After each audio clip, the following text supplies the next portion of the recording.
Greetings and welcome to this episode of Everyday Enchantment. I can't wait to jump into this conversation in this episode today because I've got Ray DePaola here. And not only is he a master certified coach, and he works primarily with men, courageous men, helping them rewrite the stories of masculinity to really create something new, I think, for men and for women.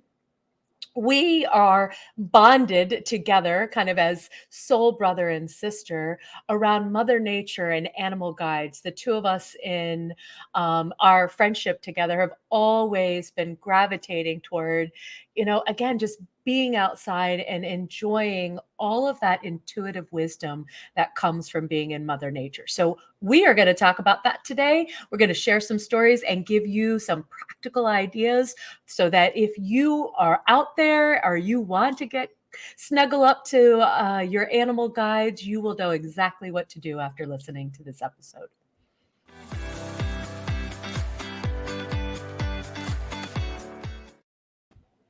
Greetings. Welcome, my friend. Hopefully, you didn't mind me using soul brother sister, but I feel that way so much with you that that's how I kind of just imagine our relationship, always just having this soul friendship with each other. Absolutely. Hello. Thank you for inviting me on here. And yeah, I definitely see us as soul siblings. So Totally. it is shared. Yeah. Made in the stars, right? Yes. So one of the things, and again, I think it just naturally evolved in our relationship and our friendship, was our kind of our both of our loves of being outdoors.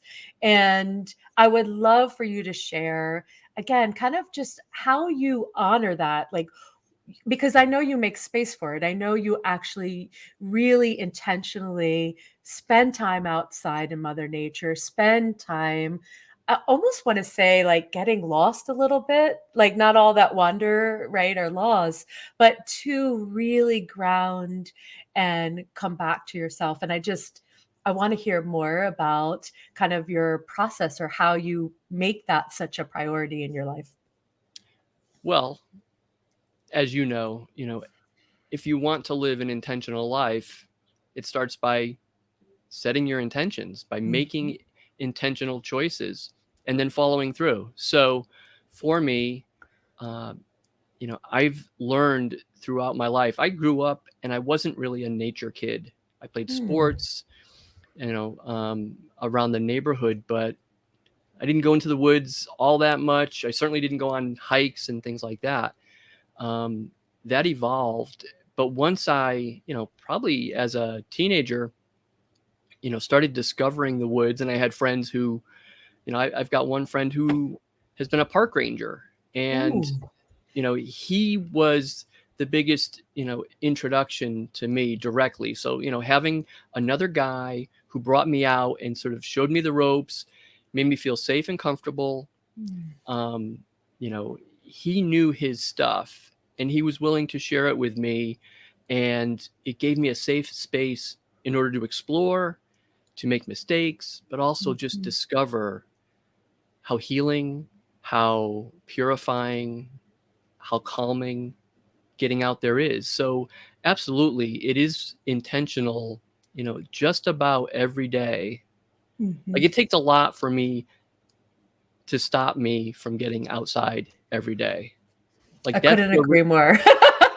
that's the rare thing. Like, It's you know, hailing out or there's a blizzard and maybe I'm inside. yeah, and I'm sure you've seen some of my videos. There are times, Mhm. living in the Northeast where I mean, it's so invigorating to go out in the snowstorm, and Yeah. it feel to walk out your door and feel like you're on a mini adventure. Mhm. To me, there's nothing better than that. No, I couldn't agree more. So do you find that you go out in the mornings? Like pretty much everybody knows I'm out in the mornings, but I'm also out usually midday and then in the evenings as well too. Do you find like just setting yourself a specific time is helpful, or you just let yourself kind of be drawn out whenever it feels like you're looking for that grounded, connection again? So there's the practice Mhm. that works for Mhm. me, And then there's the practice that in reality I tend to do. Okay. Um, and it's wisdom that allows me to know that there's a difference. Mm. And that I don't always heed what is best for me. Mm-hmm. So I write in the mornings. So for me, another thing that's really important to me is connecting with spirit and just spending time introspectively with myself, with my guides, listening. Mm-hmm. And it was something that I've always done, tended to do in the morning, and it worked well. But then as I got off that practice, I would want to do it, but sometimes I didn't do it until later in the day, or most often, because then life starts happening, it'd wind up being, I'd be ready for bed. I'd be tired. Oh, but I want to write. Mm-hmm. And I realized, I'm coming to it with the wrong energy, and I'm doing it to do it, but Mm-hmm. the love of it and what I was receiving from it, I was losing. Mm. So I had to reset, I had to revisit it and just like, what's wrong and what was right, and how do I get back to that? And so for Yeah. me, it was going back to writing in the mornings.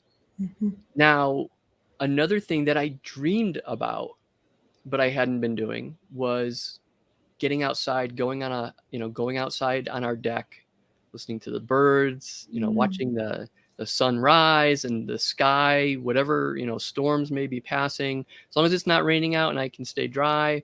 Mm-hmm. I dreamed of that, cup of coffee in hand, pen and paper, but I wasn't doing that either. And Mm. so, now I was writing, but I was like, oh, you know what? And I would find little, oh, it's too cold or it's too windy, and I'm like, I just need to get out there. And the second I did, I fell in love with it again. And so that's what I do in the mornings, is so I connect with nature very, very much in solitude, me and my guides, pen and paper, first thing in the morning, once the coffee's brewed. Love it. I love that routine. And I love how you, again, what you said about there's the practice, and then there's sometimes where we get off, right, the practice path, and we just remind ourselves what is it that we really want and how do we want to create it. And just, it sounds to me, and tell me if I'm wrong, but you kind of just gently came back to it. And I think that that's part of, again, whether it's Mother Nature, guides, whatever spiritual practice somebody has, I think we all kind of fall off sometimes or get distracted, or again, best intentions. And then to your point, I'm exhausted at night. I like to meditate sometimes, but it's a different energy, like you said, than first thing in the morning.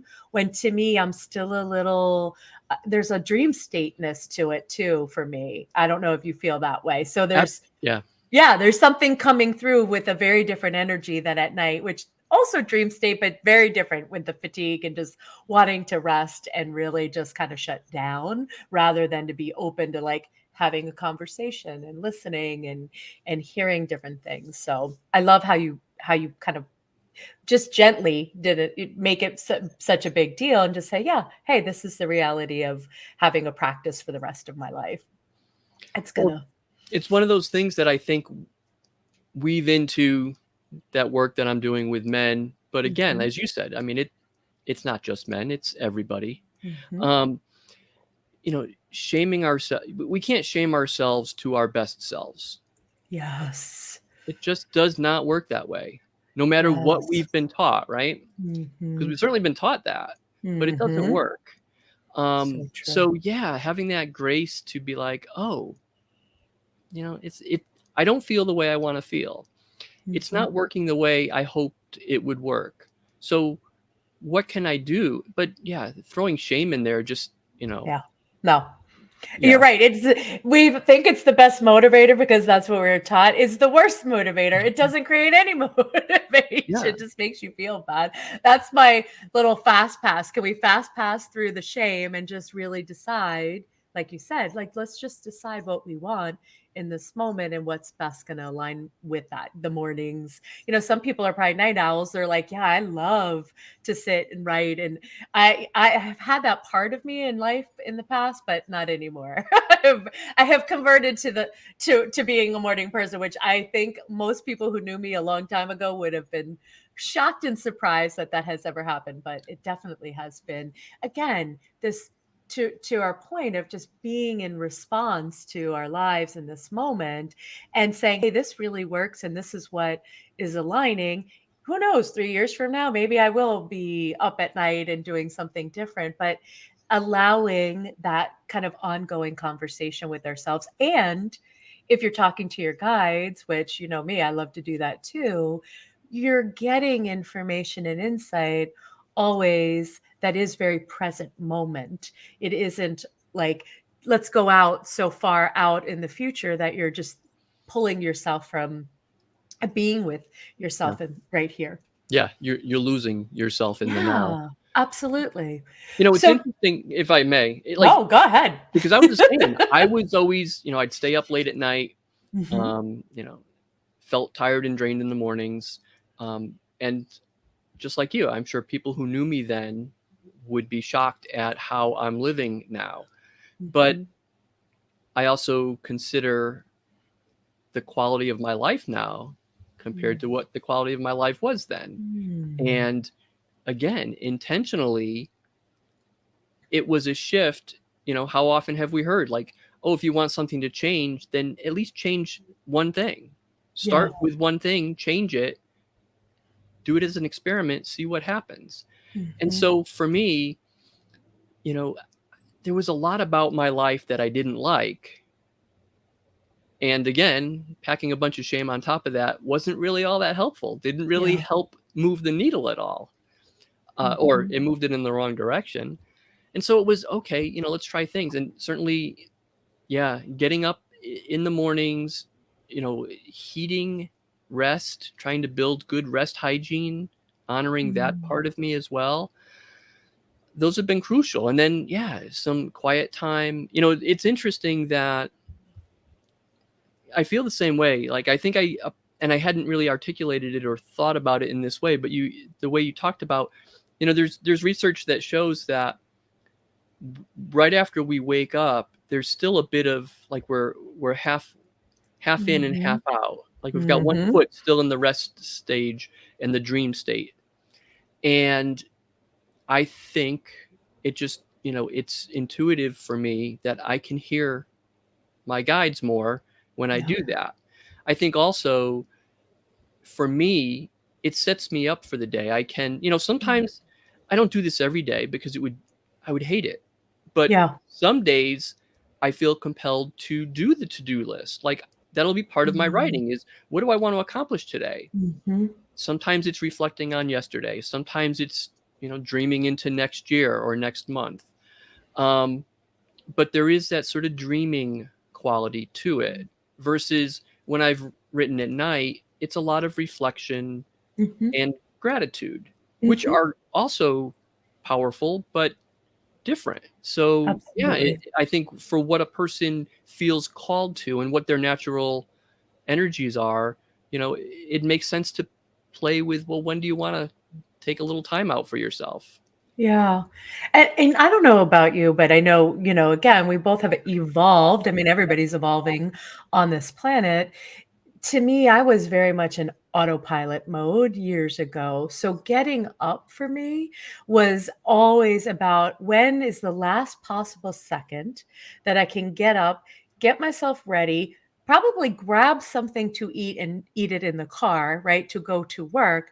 I wasn't thinking about the morning or just carving out time. It doesn't have to be in the morning. That was just for me. The morning was mine to, like you said, to have these conversations, to be able to carve out space that was like, how do I want to feel today? How do I want, like, what is, me, I'm all about the one word. What is the one word that I really want to anchor into? I let the day just kind of, my schedule and everything else kind of dictate. And so I kind of like procrastinated until the last minute because it didn't feel like self-ownership, sovereignty, right? My own agency around this. And when I started, kind of, because again, you get a dog, you're taking the dog out, and all of a sudden I'm creating a new routine. And then it just kind of expanded from there, was like, I'm like, I always say I'm like the male. I am out 365 days a year, to your point, unless there's something absolutely keeping me inside. I have all the gear to be able to be out there and be relatively comfortable. And I find, I don't know about you, but if I don't do that, right? Once you've created a practice, I feel really off and like uncentered, like the whole day long. So even just connecting intuitively the rest of the day, really being clear about what it is, whatever I'm creating or doing or what have you, it's like even just the act of doing it, whatever happens, helps create this anchoring for me that it belongs to me. And I never felt that way about mornings before. And it's like, oh, this is probably why I've become a morning person. No, that's just so true. I mean, so many mornings, because I was the same way. Mhm. And, it created this self-imposed chaos. And Yes. it was this sense of, like, from the moment because same, I would, because I was still tired from the night Mhm. before. So I'd stay in bed as late as I could and a little bit later. And Yep. then the whole day, starting from that first moment, I felt like I was chasing and trying to catch up. Mm. Mhm. And I just thought that was natural. Like, Yeah. okay, because it had happened every day. So I just thought, like, that's just the way life is.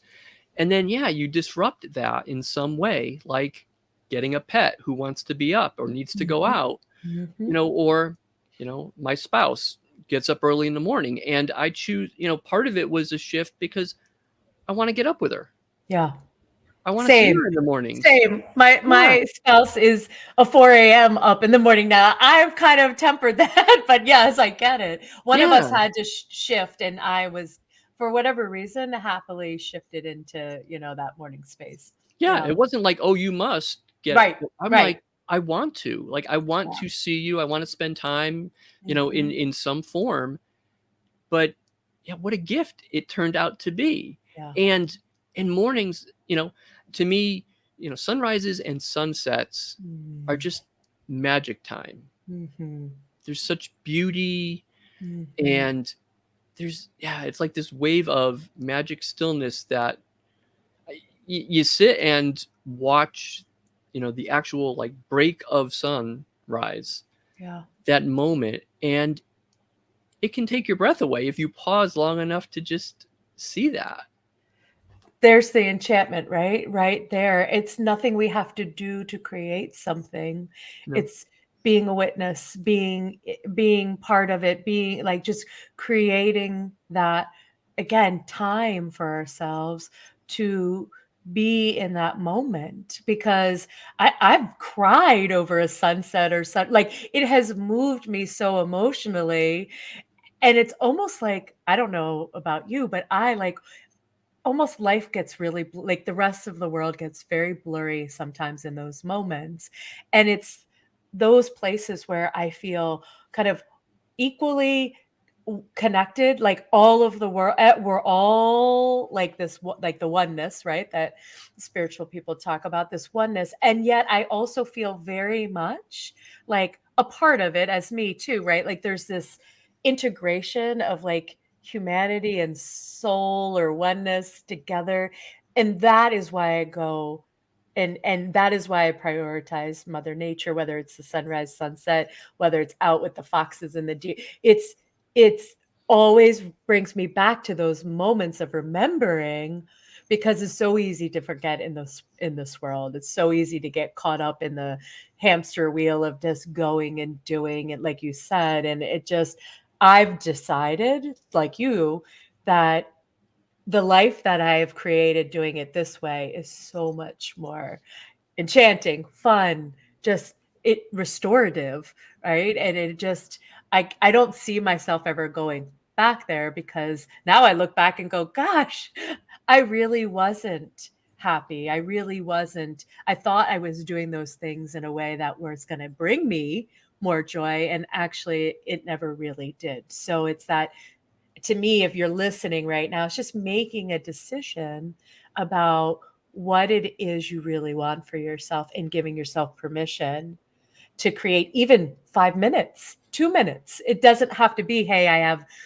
an hour every morning, but carving that time and showing up, whether or not you're having the best, time of your life in that moment, or whether you're like, everything's melting down. I think it's the practice of just showing up for ourselves and showing up in this larger collective beauty that is the world, Mother Nature's world for us to be a part of. I think about, one of the things that I love about the content that you show, it's great to me how you're out and about, and whether it's in nature or at a coffee shop, you just see hearts everywhere. And, Right? and a part of that, though, is what I've discovered is being places, like going out in the world. Because if we don't go out, we just see the same old things all the time. And, you mentioned before, and I've been there, living a life on autopilot. Yeah. And while that's a survival mechanism when you feel that your feelings are overwhelming you. Yeah. Your thoughts are overwhelming you. Life is overwhelming you. And so to those people who feel that way, this, I think, can be intimidating, because what we're talking about is more feeling. Yeah. Right? Yes. And so someone hearing this can be like, oh my And people are gosh, like, no feelings. yeah, turn it off, stop it. No, yes. So But how do we help? How do yeah, we help somebody who yeah. might So be like, yeah. I think like you said, dipping your toe in, the 2 minutes a day or 5 minutes a day. And also, that it can be in isolation, it can be solitude, it can be by yourself. That's a great way. In fact, I think I hear more when I'm alone in nature than I'm with folks in nature, because then, and socializing is really important. It's really great. It's good for our hearts and souls as well. But we don't hear what nature, that connection. Yeah. There are times no matter what's going on, or whatever, low point I might be at, or something on my mind, or some struggle, that if I go for a walk out in the woods or a run, just get my body moving, and just, in a matter of just a couple of minutes, things will feel lighter. Yeah. And oftentimes, I'll get some sort of inspiration or a nudge that, like, hey, don't take it so seriously. Let some of this go, which is usually pretty good advice about just about anything, because we tend to grab onto thoughts of things just way too tight. And another thing I'll mention, because it's not always have to be like a 2-hour, 4-hour hike, True. or, oh, well, it doesn't matter unless you summit Everest. I don't think I'm doing that this lifetime. Yeah. But something that, even as we were talking, that it came to me, the picture of my mom, who was on oxygen. She had emphysema. She had to cart around a little oxygen thing with her. But she would still go out to her plants in her garden every day and just spend, a few minutes with her flowers, and the sunshine, and just getting out there. And it was such a delight for her. It lifted her spirit. So, start with that. Yeah, I love that. And get a pot, plant some of your favorite, right? Like it can be super small. And it's interesting to me that you say that, because years ago I had these hooks on my front porch, and I would buy like some hanging plants, flowers that were beautiful. And then a couple weeks later, they were like basically dying. And then I don't know, a couple years ago, I started the practice. Let it go for a while, and I started the practice again. And what I realize now, because now they're thriving, is not the plants obviously didn't do anything different, but I committed to going outside on my porch once a day and watering. I talk to them, right? Hey, how are you? You're looking beautiful. And there's research that shows that that absolutely has an effect on plants. Not that we need the science, but there is that backing of science that shows that. I, deadhead the flowers and I water and I just, it's my attention, right, to that. They're thriving. I feel great. I get to look at that. I get to be with that. And again, to your point, whatever you choose, pick something you already gravitate toward. If you don't gravitate toward writing, I do write sometimes, but I am not a journaler every day. So that to me, I want to move. I want to see the animals. And it's funny because generally speaking, when I am out there, if you are paying attention, and I don't mean that I just mean like you're not on your phone, you're not listening to 5 podcasts while you're, moving through, you're just noticing. To me, like listening with your whole body almost is what I would call that. I see everything. I see the deer, and I'll stop people. And I'll say, "Oh, there's a deer over there. There's, a den of foxes. How did you see that?" Because I see so many people just even out in Mother Nature, just they're checking a box. I'm getting my exercise in. I'm doing this because it's good for me. But are you actually in the present moment with yourself? And that's what I want people to know too. It's not that, hey, I just have, well, I probably do have an affinity for animals, but I'm not special in that way. It's that make a choice, or I like my behavior out there around just like, who's out here? What do they want to share with me? What's going on? Oh, there's a fisher. I saw a kingfisher bird for the first time just by standing in the same spot for several minutes, right? And just like, instead of like, oh, there's nothing here, keep going, like just being in it. And again, 5 minutes, I'm not talking, I'm out there for hours. And that is where so much synchronicity, I think, and magic can occur. And it's not special to me or to you. It's just that you have to be intentional, back to our kind of our theme today, around creating that space for yourself. Yeah, I don't think there's any wrong way to do it. No, So, agree. The person who is, running down the trail and, maybe, at least they're outside and they're This is true. exercising and they feel good. But yeah, if, I think about that often, that sense that, there are some wonderful books that I've delighted in where a person, I mean, look at, Walden and Henry David Thoreau. Mm-hmm. That wasn't about, going a bunch of different places. It was about being in one place and paying attention and watching it change while you stayed still. And that can be someone's backyard. That can be someone's, the plant on someone's deck, or, watching the leaves change, here in the Northeast. The seasons are a delight in themselves. And you can see that even if you aren't able to walk around, you can look out your window. But by slowing down, you'll see more. That's just the fact of the matter. And like you were saying, that sort of an invitation to yourself and to nature, I think, when you're like, oh, what's out here? What might I see? What's next? I think we invite that, and we have, I mean, that's childlike curiosity. That's delight. You talk, for me, that's that's enchantment, right? Yeah, Yep. exactly. And it doesn't have an agenda. I'm not, anybody's listening who's a runner, hey, go do your run. This is separate from that. This is, hey, carving out this spiritual practice for yourself to, again, hear your own wisdom, or the wisdom of guides, however you kind of interpret that, in a way that creates more of this. You don't have to wait for some big thing to happen to create enchantment. You absolutely it's here all around us. It's the hearts. I don't even know how that started, but now it's hysterical because everywhere I go, in all sorts of odd places, and then people are always sending them to me too. So it's this beautiful community of just sharing that, as like, to me, it's just a little nod that says, hey, Stace, love you. Or get a little text, Mother Nature text message, love you, you're doing great, keep going. And everybody finds kind of their thing. It doesn't have to be a heart, it could be something else.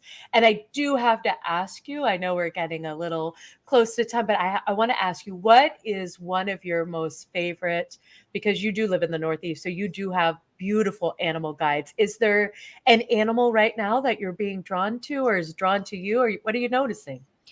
So, a neat story, and I'll make it quick, is that a couple years, so we moved and now we're on a lake, and Okay.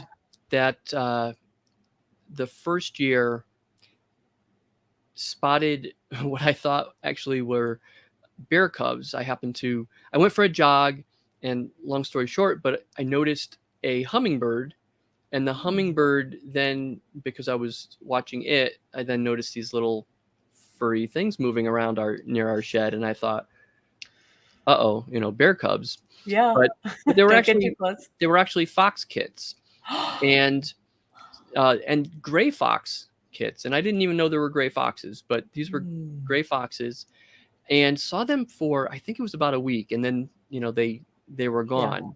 They move. And it was right around Father's Day, and I remember having a really close encounter with who I thought was the father fox.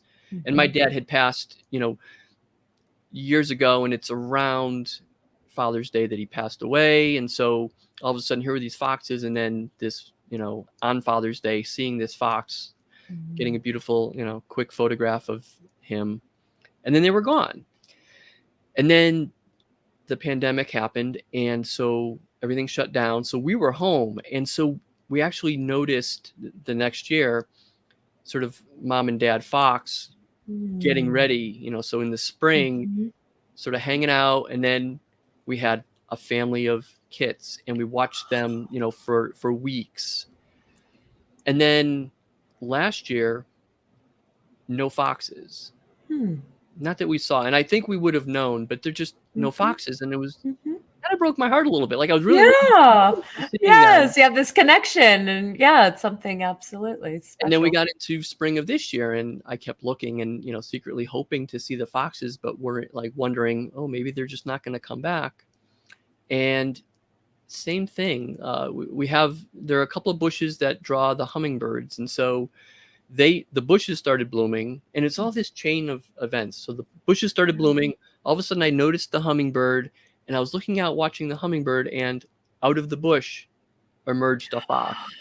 Oh, I love it. And Love. it, Like, then I'm like, okay, today is done. and it, well, Kind of and it moment. lasted, like it stood there, and then it seemed to just disappear. And now I said to my wife, I asked her, I wanted to point out to her the hummingbird. So like a minute later, I was like, did you see a fox just, or did I imagine that? Because it felt like it could have been that, Yeah, like a surreal moment. yeah. And she's like, no, I saw a fox. And we didn't see much after that. But then, yes, we had 4 kits, and it was just a blast. They were hanging out on our front lawn. They would, we would hear them sort of, barking and nipping at each other at night. They got really rambunctious. It was just a delight. And most recent, so now they've moved on, probably a couple of weeks ago, but these last couple of nights we've been hearing barred owls out our window, and we can hear loons sometimes on the lake. So just, and Yeah. every time it just feels like, wow, what a blessing. Like, Yes. who, we look at each other and we're like, we never thought we would have a life like this. Yeah.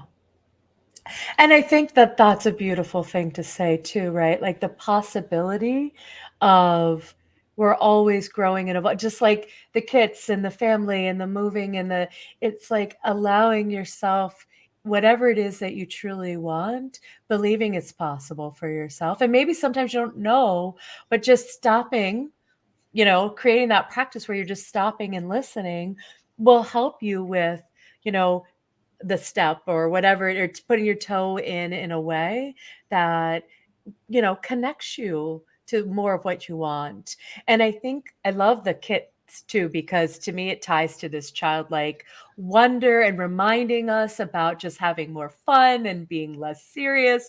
So to me, it's like, of course, they're going to show up and remind you and now me and everybody else listening. How can we have more fun? And again, that to me is some of the best parts of being out, being connected to animals and things like that. It's just observing them. They have so much to teach. They have so much to teach or share with us by just us being in, each other's presence. It doesn't have to be like, I know a lot of people, and I've done this too, will go to a book and look at, I don't do that as much anymore because I really just go, what am I noticing? What am I seeing? What am I feeling? That's the message. That's the truth in the moment. And that's what I heard when you were sharing that. So maybe that's my message. Have some more fun. Play in the front yard. Don't take life so seriously, Stace. It's all really just this beautiful adventure. And it's like a sunset or a sunrise. It's quick sometimes, these moments.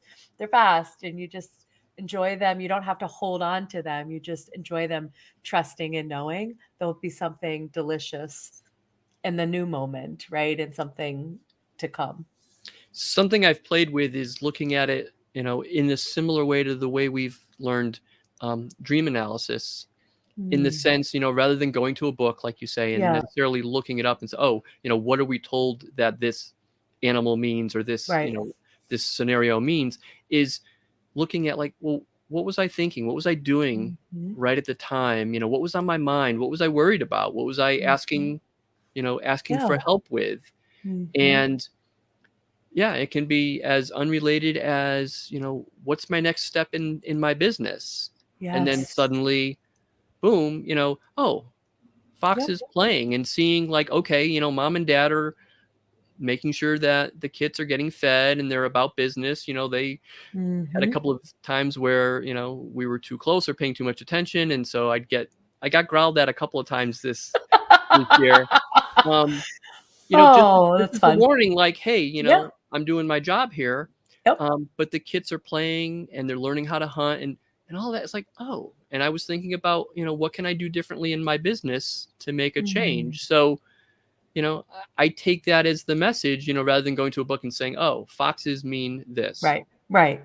And again, I have done that too, but I think that we just forget that we have so much wisdom that we can absolutely. People come to me all the time, Stace, tell me what you think this means. And I always do exactly what you just shared with us. It's like, well, what's going on? Tell me what you've been thinking about or asking about, or, what comes to mind for you first? Because that to me is worth more than anything we can read. Reading and all of that is fun intel and knowledge, but it doesn't, to me, usurp kind of, our own inner knowings that's like practicing a muscle, like, like Yeah. you'd go to the gym. We Hmm. haven't really learned to do that, most of us. So it's like just practicing. And to your point earlier, you're not going to mess it up. We're not going to get this wrong.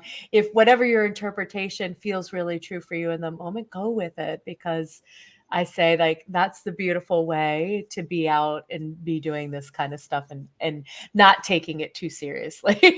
Absolutely. Absolutely. Oh my gosh, Ray, I could talk to you for hours, as you know.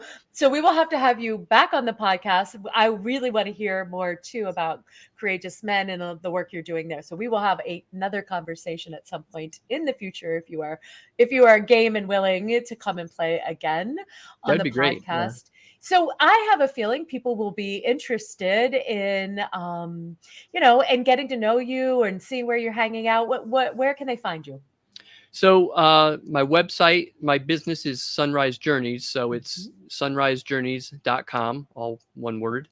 And I right now have a special. So I'm doing mini sessions. So 30-minute mini session for $30. So we're Ooh, offering that. sounds fun. And yeah, I've done a lot of coaching of both men and women, but Mhm. definitely, part of this fox magic for me has been to really focus on men. I think men have a venue to step into our power, but not overstep. I love that. And I love how it's all connected. So thank you for being here. Thank you for meandering through all of this.